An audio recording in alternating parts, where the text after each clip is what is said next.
Hello student, welcome back to my channel. हम previous video में CTET paper 2 Urdu language first की pedagogy को discuss कर रहे थे और आज हम उसके आगे के क्वेश्चन को डिस्कस करेंगे।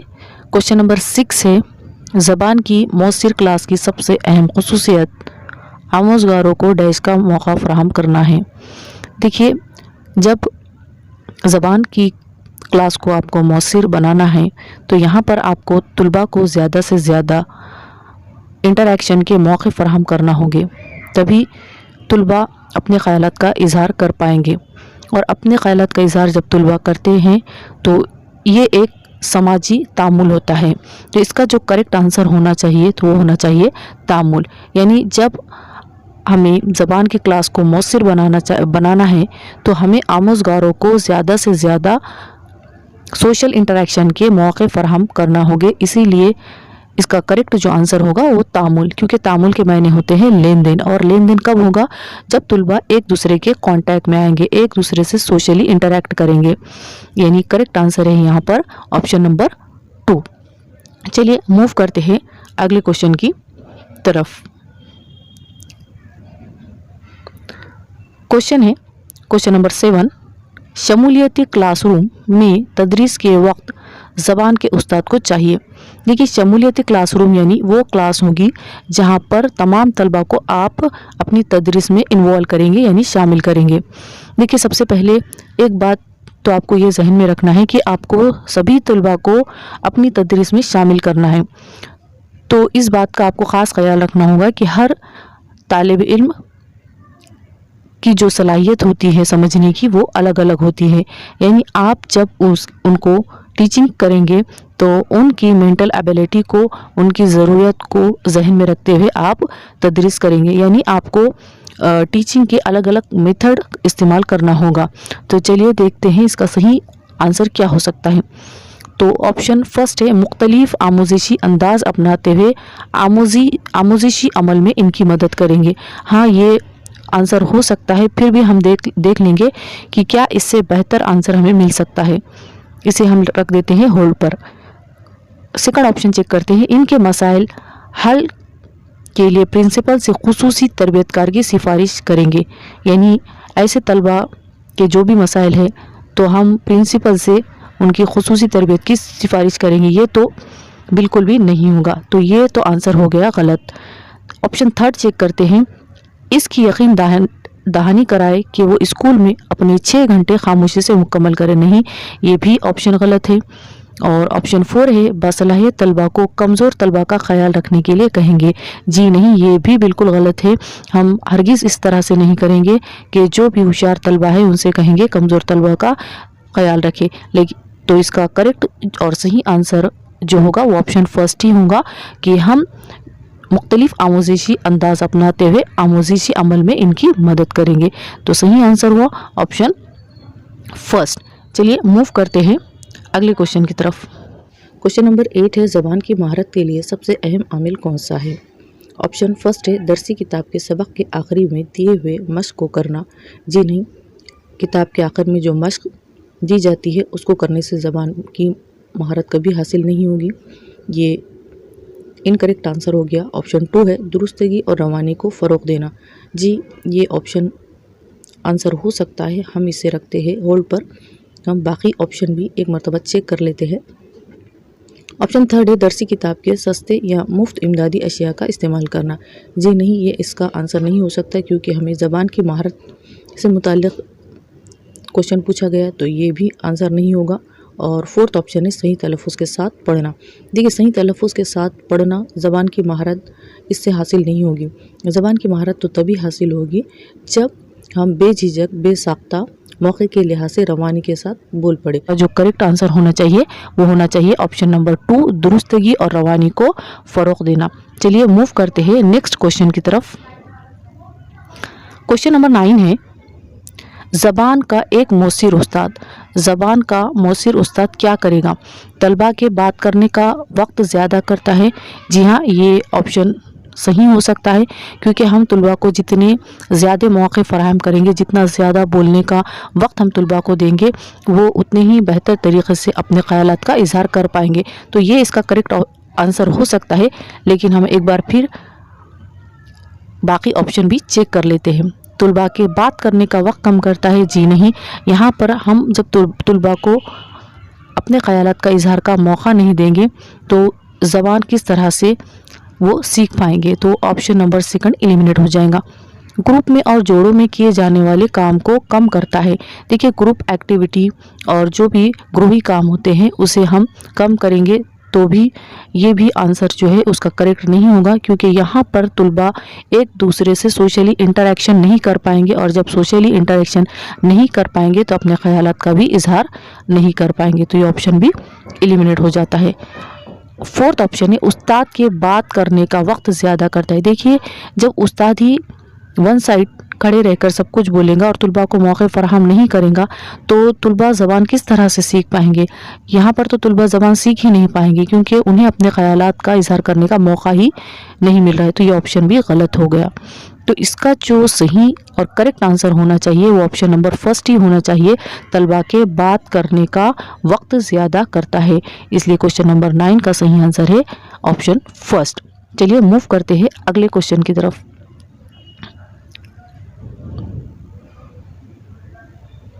क्वेश्चन नंबर 10 है, मुख्तलिफ रंग बिरंगी तस्वीर से मज़ीद माहौल और डैश आमोजिश का हिस्सा है। देखिए, इसका सही जो आंसर होना चाहिए वो होना चाहिए ख़वानदगी और ज़बान, यानी कि मुख्तलिफ रंग बिरंगी तस्वीर का जो भी माहौल है वो तो ख़वानदगी को बढ़ावा देगा, यानी पढ़ने लिखने को, और ज़बान की आमोजिश का, पढ़ना लिखना ही ज़बान की आमोजिश का एक हिस्सा भी है। तो इसका करेक्ट सही आंसर हो जाएगा वो हो जाएगा ऑप्शन नंबर 2।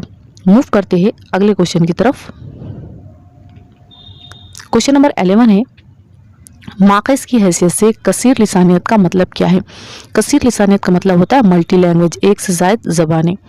तो आप एज ए उस्ताद अगर आपके क्लासरूम में कसीर लिसानियत यानी मल्टी लैंग्वेज बोलने वाले बच्चे हैं तो आप उसका किस तरह से यूज़ करेंगे, इस बात को जहन में रखते हुए आपको इसका आंसर लगाना है।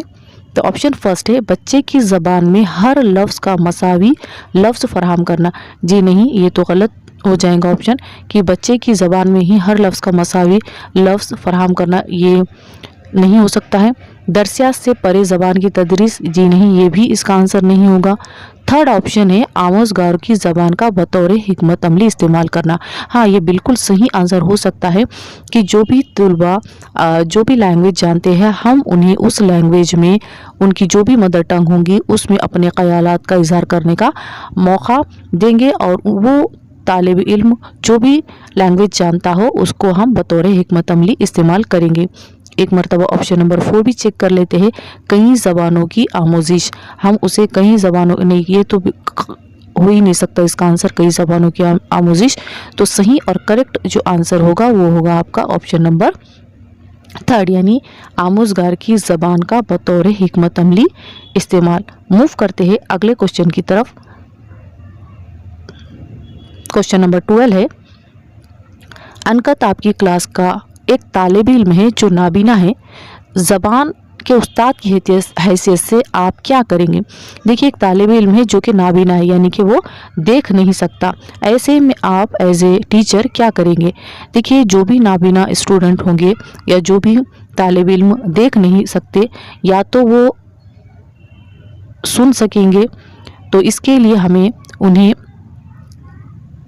साउंड्स जो भी है वो सुनाने होंगे, या उन्हें टच कर कर जो चीज़ें वो फील कर सकते हैं वैसी चीज़ें उन्हें बतौर टीचिंग एड्स प्रोवाइड करनी होगी। चलिए ऑप्शन चेक करते हैं। तो ऑप्शन फर्स्ट है अपनी तदरीस के दौरान मुख्तलिफ़ किस्म के बसरी पेशकश का इस्तेमाल करेंगे। नहीं, ये आंसर नहीं हो सकता है। मुख्तलिफ़ किस्म के हरकत व सकनात और बदन और ज़बान का इस्तेमाल करिए। देखिए, जब तालिब इल्म नाबीना है, वो देख नहीं सकता, तो आपके मुख्तलिफ़ एक्शन जो किए जाएंगे वो किस तरह से देख पाएंगा और किस तरह से वो सीख पाएंगा, ये तो बिल्कुल भी नहीं हो सकता। इसलिए ऑप्शन सेकंड भी यहाँ पर इनकरेक्ट हो जाता है। ऑप्शन थर्ड है सुर और सख्तों को बरोकार लाते हुए लफ्ज़ों को साफ साफ अदा करेंगे और छूने और महसूस करने वाले मवाद को शामिल अमल रखेंगे। जी ये बिल्कुल सही आंसर हो सकता है कि जो बच्चा देख नहीं सकता हम सुर और सख्तों का इस्तेमाल कर सकते हैं, अल्फाज को साफ साफ अदा करेंगे ताकि वो बेहतर तरीके से सुन सके और कुछ ऐसे टीचिंग एड्स इस्तेमाल करेंगे जिसे छू कर महसूस करके वो जो भी हम कंटेंट पढ़ा रहे उसमें शामिल हो सके। तो इसका आंसर होगा ऑप्शन नंबर थर्ड। लेकिन हम एक बार ऑप्शन नंबर फोर्थ को भी देख लेंगे। ऑप्शन 4 है मस्क के लिए मुख्तलिफ किस्म की वर्कशीट पर तवज्जो मरकूज करें। देखिए जब स्टूडेंट देख ही नहीं सकता तो हम उससे मस्क के लिए वर्कशीट दे नहीं सकते, इसलिए ये आंसर भी गलत हो जाएगा। तो इसका सही और करेक्ट जो आंसर होना चाहिए वो होना चाहिए ऑप्शन नंबर थर्ड। मूव करते हैं अगले क्वेश्चन की तरफ। क्वेश्चन नंबर 13 है हर ज़बान के अपने क़वायद है और ये देखिए जो भी लैंग्वेज है चाहे वो इंग्लिश हो चाहे वो उर्दू हो तो उसका जो एक अपना एक ग्रामर होता है, उसकी एक अपनी क़वायद होती है और उस हिसाब से ही उसके सेंटेंस बनाने का एक स्ट्रक्चर होता है। तो इसका जो करेक्ट आंसर होना चाहिए वो होना चाहिए उसूल के ताबे में होते हैं, क्योंकि जो भी ज़बान है चाहे उर्दू हो, इंग्लिश हो, गुजराती हो, संस्कृत हो, उनका एक अपना ग्रामर होगा और उसके कुछ उसूल होंगे। तो इसलिए इसका जो सही और करेक्ट आंसर होना चाहिए वो होना चाहिए ऑप्शन नंबर 4, यानी कि उसूल के ताबे में होते हैं। चलिए मूव करते हैं अगले क्वेश्चन की तरफ। क्वेश्चन नंबर 14 है सालिसानी फार्मूले के मुताबिक तीसरी ज़बान होती है। देखिए तीसरी ज़बान की यहाँ पर बात की गई तो फर्स्ट जो लैंग्वेज होंगी वो लैंग्वेज आपकी तो मदर टंग होंगी। अगर किसी की मदर टंग ही लैंग्वेज ही संस्कृत है तो ये तो तीसरी ज़बान नहीं हो सकती।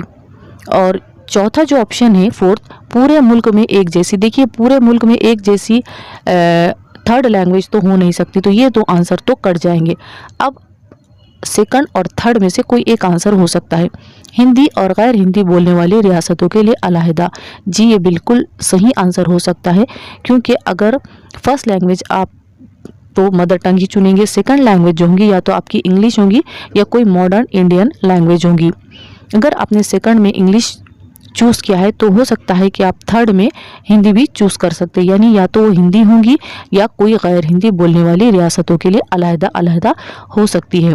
सिर्फ कोई गैर मुल्की होगी ये भी ऑप्शन नहीं हो सकता है। इसका जो करेक्ट और सही आंसर होना चाहिए वो होना चाहिए ऑप्शन नंबर 2, यानी कि हिंदी और गैर हिंदी बोलने वाली रियासतों के लिए अलहदा। मूव करते हैं क्वेश्चन नंबर 15 की तरफ। क्वेश्चन नंबर 15 है एक उस्ताद क्लासरूम में बेटी बचाओ बेटी पढ़ाओ का पोस्टर लाता है और दीवार पर चिपका कर देता है। वो तलबा से इसे बगौर देखने और फिर इससे मुताल्लिक़ एक इक़्तिबास लिखने के लिए कहता है। यहाँ ज़बान के उस्ताद के ज़रिए इस्तेमाल करदा पोस्टर क्या है? ऑप्शन है फर्स्ट मरबूत मवाद, सेकंड ऑप्शन है दुरुस्त मवाद, थर्ड ऑप्शन है बेकार मवाद और फोर्थ ऑप्शन है मुस्तन मवाद। इसका करेक्ट और सही ऑप्शन होगा मुस्तन मवाद। हाँ ये ऑथेंटिकल मवाद ही है कि एक उस्ताद बेटी बचाओ बेटी पढ़ाओ इससे रिलेटेड मैटर पर ही एक ऑथेंटिकल मवाद बच्चों को बतला रहा है। तो इसका करेक्ट और सही आंसर होना चाहिए ऑप्शन नंबर 4।